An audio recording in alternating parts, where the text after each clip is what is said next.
¿Qué tal, compañeros? Muy buenos días. Contamos el día de hoy con la presencia del doctor Jimmy Candel Soto. Él es presidente de la Comisión Especializada Permanente de Educación, Cultura, Ciencia y Tecnología. Le damos las más cordiales la bienvenida. Doctor, ¿cómo ha pasado?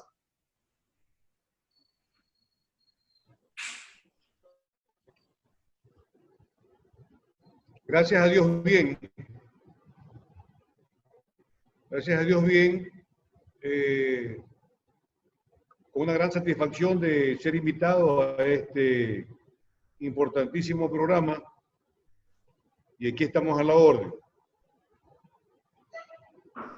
Estimado doctor, Bien. sí, me causó bastante sorpresa el día de ayer escuchar a la presidenta de la Comisión de Fiscalización, que ellos han sido la comisión que más han laborado y más han trabajado dentro de la Asamblea Nacional. Y nosotros que somos docentes, hemos visto cómo usted al frente de la Comisión de Educación ya tiene 54 sesiones en constante permanencia con la comunidad educativa, con todos los sectores que estamos siempre a la expectativa de todo lo que se refiere a educación. Y sorprende esta declaratoria. ¿Qué opina usted?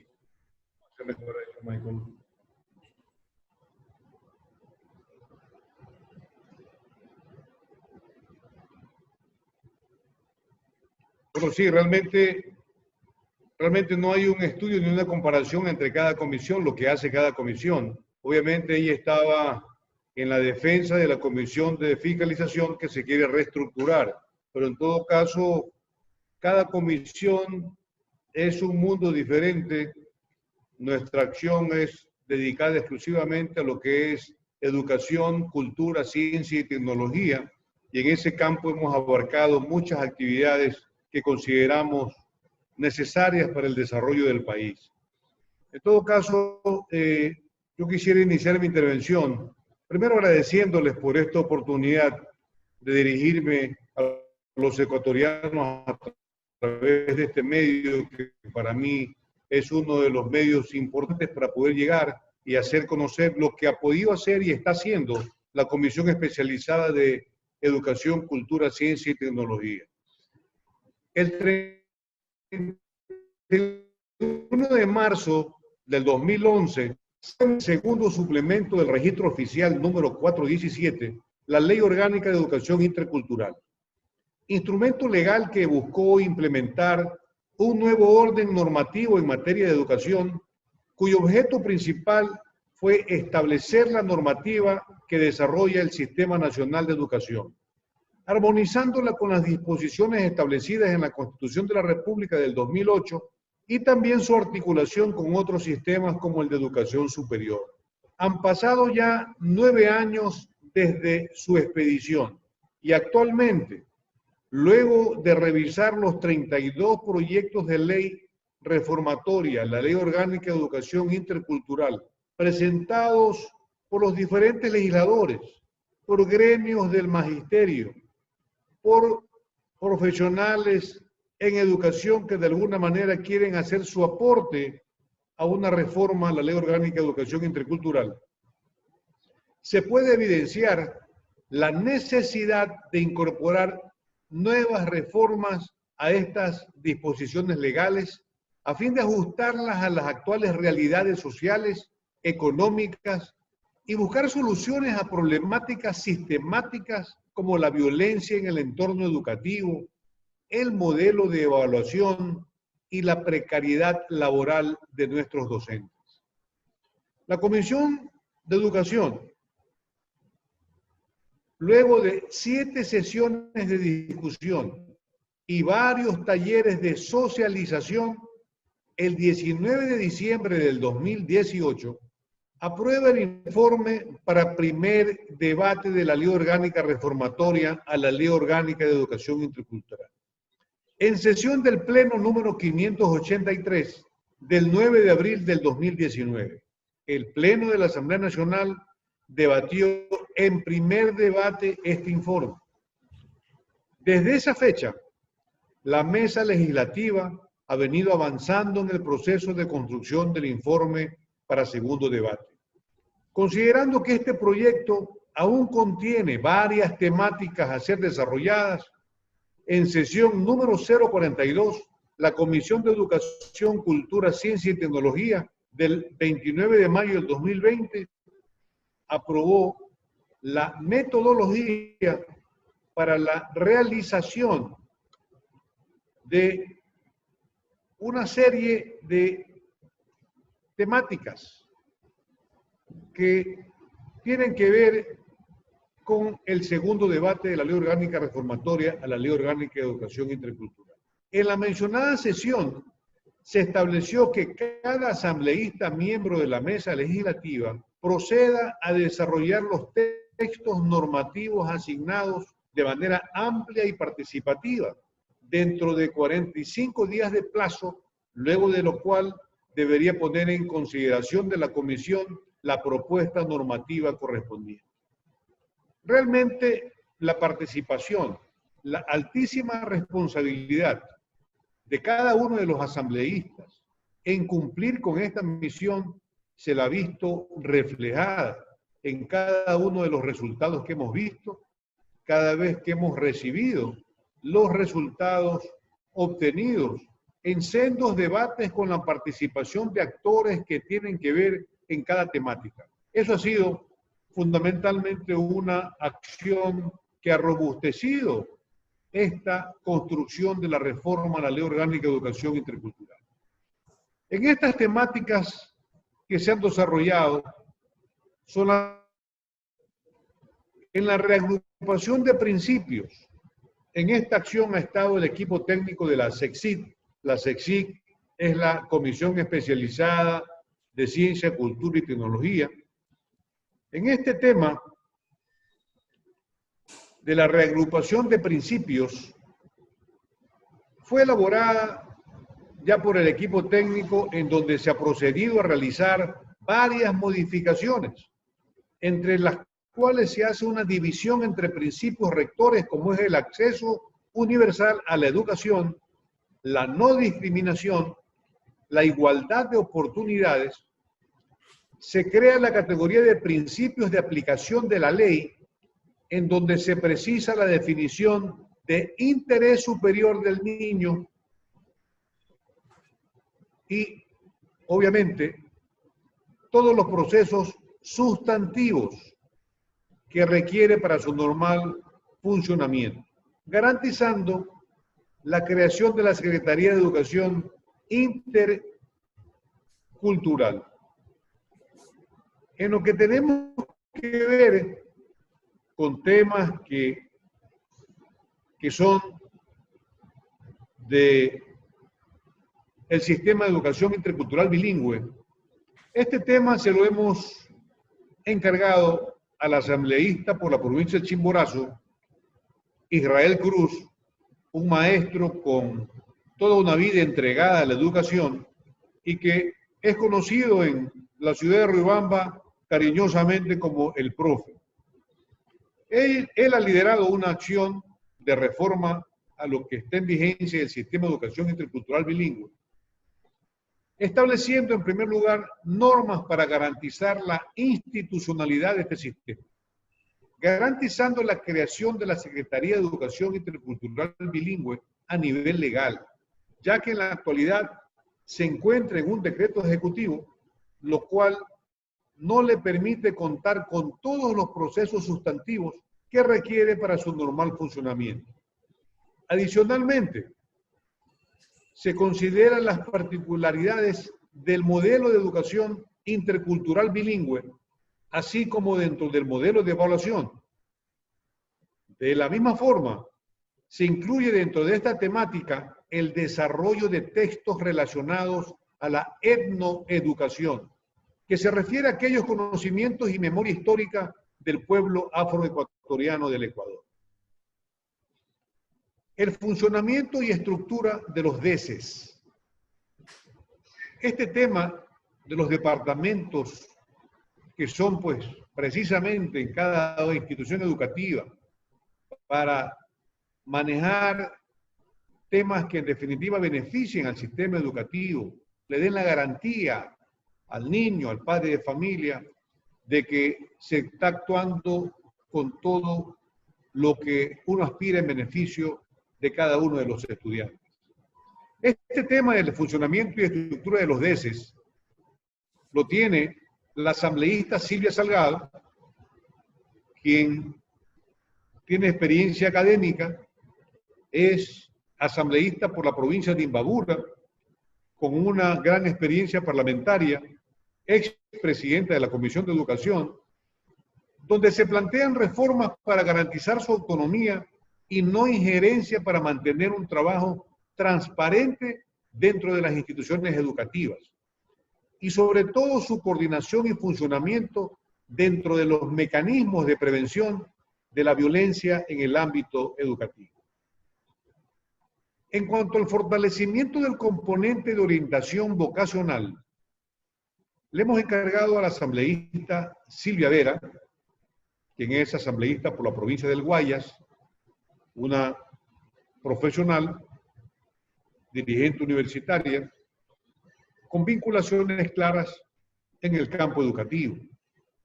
La reforma está incluyendo en este tema del fortalecimiento del componente de orientación vocacional, está incluyendo el desarrollo del componente también profesional, el cual tiene como finalidad principal el acompañamiento en el desarrollo del proyecto de vida de los estudiantes y no únicamente en el acceso a la educación superior. Va más allá de lo que realmente necesitamos para desarrollar la orientación vocacional para aquellos estudiantes que al terminar su bachillerato no saben qué carrera escoger, no tienen una idea clara de en qué se fortalece cada carrera en cuanto a tener pues las opciones claras de que un estudiante tenga la facilidad de poder ver, determinar el atractivo de cada carrera en la universidad. En cuanto a lo que tiene que ver a la estructura y funcionamiento del Consejo Nacional de Educación, de este tema tiene responsabilidad el asambleísta Rafael Quijije Delgado, quien es asambleísta por la provincia de Manabí, maestro de escuela, conocedor del tema educativo,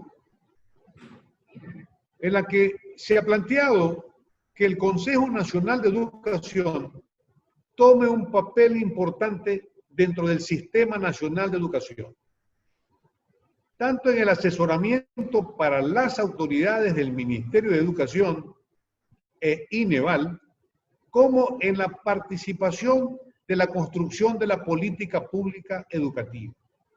Esto es importante, el lograr que el Consejo Nacional de Educación funcione.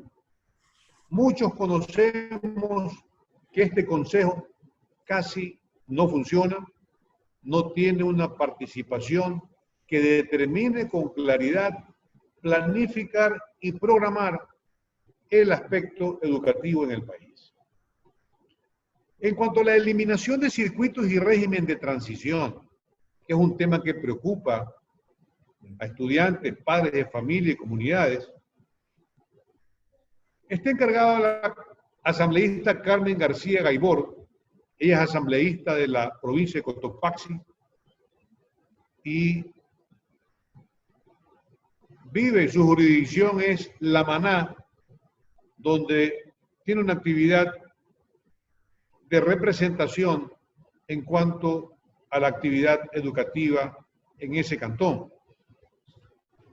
En este tema, que tiene que ver con la eliminación de este nivel desconcentrado de gobierno, se está buscando garantizar la estabilidad del personal y funcionarios que han venido trabajando en los circuitos y, por otro lado, mejorar los procesos administrativos territoriales del Ministerio de Educación eliminando la duplicidad de competencias entre los diferentes niveles desconcentrados. Eso lo encontramos continuamente, el enfrentamiento entre competencias, lo que hace imposible un buen manejo del sistema educativo. En cuanto a la situación de maestros comunitarios o educadores comunitarios, como los llamamos, a quienes por muchos años no se les consideró la afiliación al Seguro Social. Muchos de ellos ya han cumplido 30, 35, casi 40 años de labor comunitaria y el Ministerio de Educación no ha cumplido con una obligación de todo patrón de afiliar a sus empleados al Seguro Social. Es decir, otorgarle el derecho de beneficios sociales.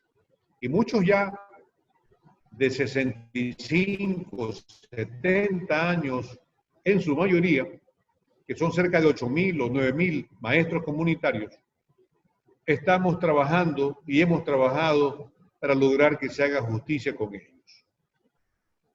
Este tema lo está manejando la asambleísta Silvia Salgado,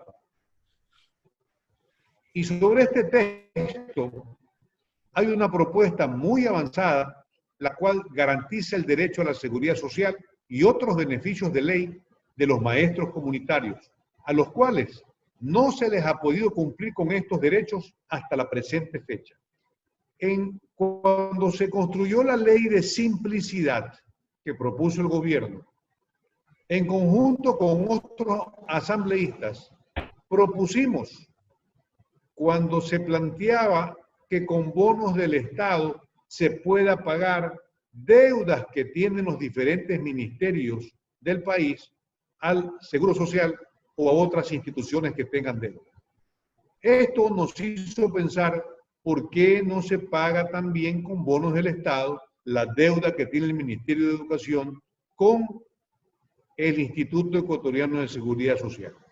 Este hecho significó que se aprobara y se incluyera.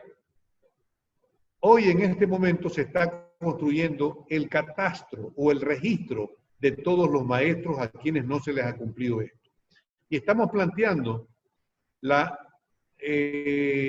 conformación de una mesa interinstitucional que abarque la presencia de funcionarios del IES, del Ministerio de Educación, Ministerio de Finanzas y la Comisión de Educación. Aspiramos a obtener un resultado que nos permita hacer justicia con los maestros comunitarios del país. En cuanto a la educación militar y de transición, este tema se lo hemos encargado a la asambleísta Dayana Pazley Manosalvas. Ella es una coaching reconocida en el país y tiene vínculos con la educación superior, principalmente como asambleísta de la provincia. Relaciones que permitan transitar a la educación militar de un sostenimiento público hacia un sostenimiento en el cual los padres y madres de familia puedan aportar económicamente para estas instituciones y de la misma manera garantizar que su visión y misión se mantengan sin injerencias externas, respetando siempre el marco constitucional. En cuanto a la educación municipal, también está a cargo de este tema la asambleísta Silvia Vera Calderón, en la que se están planteando varios cambios, estableciendo un régimen especial para este tipo de educación. Reconocimiento al apoyo que los gobiernos autónomos descentralizados, ya sean estos parroquiales, municipales, provinciales, están aportando al sistema educativo, garantizando su funcionamiento administrativo y financiero, pero siempre bajo los lineamientos que permitan darle una mayor atención a este tema, que definitivamente no deja de representar una preocupación, estableciendo la garantía de su funcionamiento administrativo y financiero, pero siempre bajo los lineamientos y políticas del ente rector de educación. Eso fundamentalmente. Y en cuanto a remuneraciones, escalafón, recategorización y reclasificación, esa me ha correspondido a mí, en mi calidad de presidente de la comisión. Es una temática que es de gran interés de los docentes. Estamos planteando varias modificaciones, como garantizar la estabilidad laboral y eliminar la persecución a los docentes, garantizar sus derechos a libre asociación gremial, beneficiarse de traslados con la mera solicitud de dicho trámite, acceder a comisión de servicios por estudios y profesionalización docente, garantizar los 30 días de vacaciones ininterrumpidos, entre otros. Asimismo, el establecimiento de un salario digno que partirá inicialmente de 2.5 salarios básicos unificados, que equivale a un valor de $1.000. Un escalafón actualizado que prepondere la preparación del docente, así como su experiencia y años de servicio. Y en cuanto a las recategorizaciones automáticas, con el mero cumplimiento de los requisitos establecidos para cada categoría. En cuanto al sistema de protección en instituciones educativas, esta responsabilidad la tiene la asambleísta vicepresidenta de nuestra comisión, Yanine Cruz, quien ejerce una acción importante en la provincia de Loja como asambleísta y le ha dedicado mucha responsabilidad y atención al tema que a ella le hemos encargado. En este tema se está planteando un modelo que prepondere la prevención como eje fundamental de la protección ante hechos de violencia. Asimismo, competencias claras para las juntas distritales de resolución de conflictos y la distinción entre los procesos sancionatorios, que es para las instituciones, representantes legales y estudiantes, y los procesos disciplinarios, que son para los docentes, que deberá llevarse a cabo por las instancias propias del Ministerio bajo los preceptos constitucionales del debido proceso. Hay otros temas que se están desarrollando, como son la situación de los funcionarios administrativos, más conocidos como bibliotecarios, el sectorial de docentes, de instituciones educativas particulares, la capacitación y profesionalización docente, la evaluación educativa integral,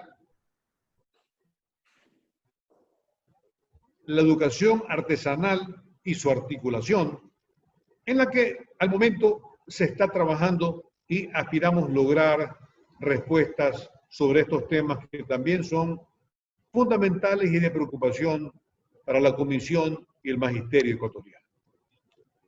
Adicionalmente, considerando los efectos de la pandemia en el sistema educativo, es necesario incluir reformas que permitan la institucionalización de procesos educativos a través de la modalidad en línea, teleeducación y a distancia, así como garantizar el acceso a Internet a todo el sistema educativo.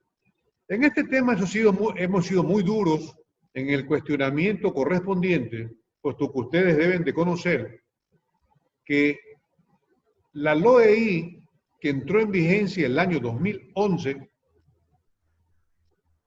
estableció una normativa, una disposición transitoria, específicamente la 15ª, la que establecía el compromiso del Ministerio de Educación, del Ministerio de Telecomunicaciones y el CENESID,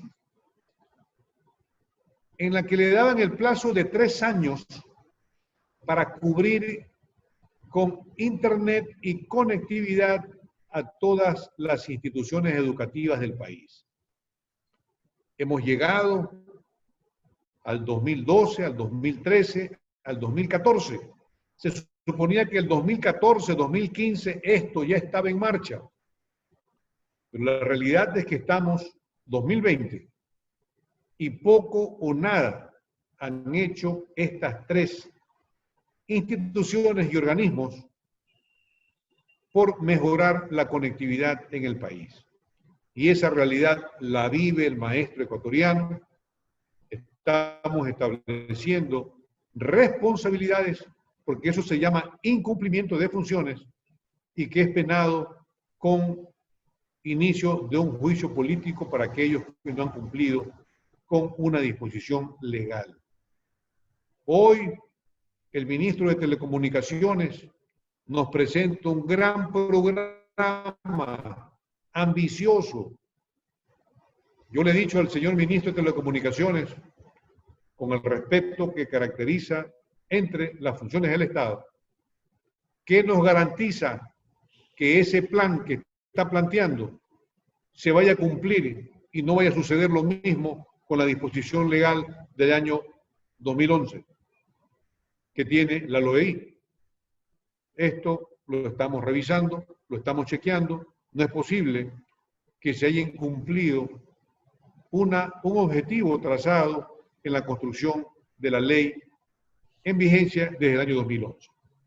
Muy bien, lo he escuchado con muchísima atención la introducción que nos acaba de dar, doctor. Y hemos visto que la Comisión de Educación se ha manejado con un organigrama y una estructura muy bien establecida, asignando a cada uno de sus miembros algunas de las partes fundamentales para la realización y feliz término de esta reforma a la ley de educación.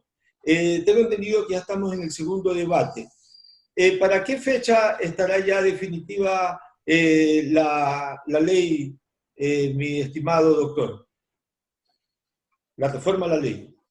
Bueno, el plazo que se le dio a cada uno de los asambleístas ya está por cumplirse, si es que no ya está cumplido, no he contado los días. Pero eso implica que tenemos que hacer una gran plenaria para incorporar todo lo discutido y logrado, porque cada temática, cada uno de los asambleístas ha buscado cómo incorporar actores que tienen que ver con el tema y lograr incorporar aportes importantes para la construcción de la reforma.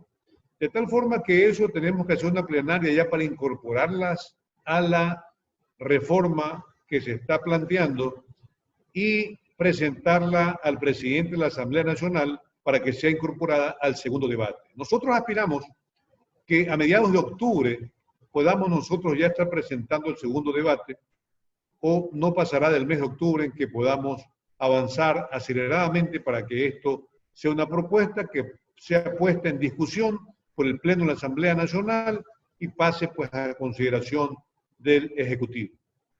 Ok, eso quiere decir que estamos muy próximos para la realización de esta interesantísima reforma a la ley. También usted manifestaba que en sus manos o en su cargo están aspectos importantísimos de la reforma, como son la remuneración, la ley de escalafón, recategorización, la recalificación de los docentes. Uno de los temas más complejos, la ley de escalafón y de remuneración. ¿Qué tan factible es que se llegue a un acuerdo para que sean aprobados todo lo que la Comisión en su momento va a presentar al Pleno de la Asamblea, estimado doctor? Bueno, este tema es importante coordinarlo con los demás actores que corresponden a tomar decisiones. Nosotros hemos pedido que participe de esta mesa legislativa al Ministerio de Finanzas. No podemos armar un proyecto si no tenemos al Ministerio de Finanzas que nos diga la disponibilidad presupuestaria existente. Lamentablemente, la discusión de este tema viene a ser en momentos que estamos sufriendo una pandemia,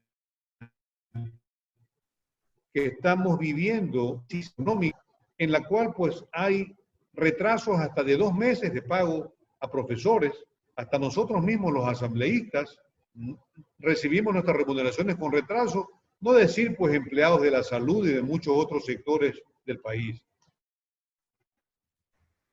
Eso son precisamente por la económica del país.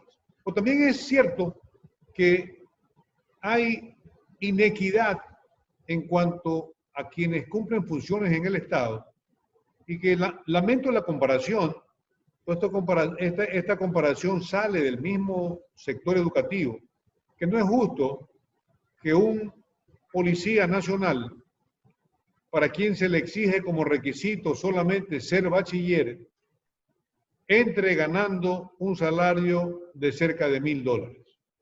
Y sin embargo, el maestro que se prepara por obtener un título de tercer nivel, que se esmera por lograr una maestría o un título de posgrado, no es posible que el salario mínimo que le pagan a un maestro sea de 730, 800, que son valores que definitivamente no están de acuerdo con el costo de la canasta diaria que tienen que vivir. De los sacrificios que tiene que vivir un maestro, que tiene de alguna forma que trasladarse, que transportarse, que movilizarse, que no se le pone transporte. Un policía tiene un patrullero, tiene una moto, puede trasladarse. O sea, la comparación tal vez no valga porque son funciones diferentes, pero en todo caso yo sí creo que el salario debe ser manejado con esta equidad para todos los ecuatorianos. Y eso es lo que ha sido motivo de discusión. El Ministerio de Educación es consciente de esta inequidad, el Ministerio de Finanzas igual, y en ese aspecto estamos estableciendo una propuesta que signifique mejorar el salario de los maestros del país. Muy bien, es interesante, pero he seguido muchas de las sesiones que usted preside, mi estimado doctor, pero también he notado que en esas participaciones, cuando se lo convoca al señor Richard Martínez, no asiste y siempre delega. ¿Cómo se sienten ustedes, y en particular usted como presidente de la comisión, cuando se le invita al señor Martínez y él hace caso omiso a la invitación o delega? ¿Es lo mismo hacerlo de frente directamente con el señor ministro y hacerlo con un delegado? ¿Qué pasaría ahí? Bueno, como antecedente, debo recordarle que en el mes de mayo de este año, nosotros, conmovidos por el recorte presupuestario hecho al Sistema Nacional de Educación, que conocíamos en esa época que era de $300 millones, luego por la renuncia del viceministro llegamos a conocer que era de más de $1.000 millones, en la que se cortaron programas y una serie de acciones que beneficiaban al sector educativo. Cuando conocimos que recortaron al sistema de educación superior cerca de $100 millones, hechos que no dejan de provocar la preocupación de nuestra mesa legislativa, donde llega la serie de denuncias y reacciones que son pues propias de la actividad que tenemos nosotros como legisladores y fiscalizadores. De tal forma que convocamos al ministro de Finanzas para que responda por esto, ni siquiera llamó para decir que no podía asistir, ni siquiera escribió un oficio indicando que lamentaba o justificar su inasistencia, hizo caso omiso a nuestra convocatoria y la comisión resolvió iniciar acciones de juicio político contra este señor por cuanto no quiere asistir a nuestra comisión y está incumpliendo con las funciones que le corresponden y está atentando contra la Constitución de la República cuando la Constitución establece que cuando hay estado de excepción, lo que menos debe de recoger o comprometer en el presupuesto general del Estado es los de educación y salud. Y acá el ministro lo que hizo primero es comprometer recursos de educación y salud. Entonces, nuestro fundamento del juicio político está bien planteado y está debidamente presentado. De tal forma que luego de ello se nos presentó un problema con los médicos posgradistas, sí, quienes están cumpliendo una misión especial en esta pandemia y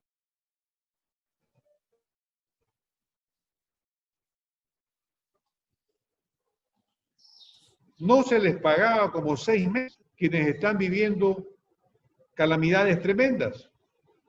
Denuncias y hechos que conocemos de estudiantes que están haciendo cosas terribles, sacrificándose para poder subsistir en países tan caros como son los de Europa y el norte de América. De tal forma que ante eso se planteó la creación de una mesa de discusión para plantear un cronograma de pagos. Esto es cuanto corresponde al informe que me fue solicitado por mi buen amigo Juan Escandón, que dirige este interesante foro, y que tiene que ver con los avances que hemos podido realizar en la construcción de la reforma de la Ley Orgánica de Educación Intercultural. Muy bien, compañeros, esta ha sido la participación del doctor Jimmy Candel Soto, presidente de la Comisión de Educación, Cultura y Ciencia y Tecnología. Esperamos en una segunda oportunidad también nos brinde toda su asistencia para poder ampliar mucho más este interesante panorama sobre la ley de la reforma de educación intercultural, bilingüe y a su reglamento LOEI. Recuerden que estamos trabajando por ustedes y para ustedes. Pasen bien.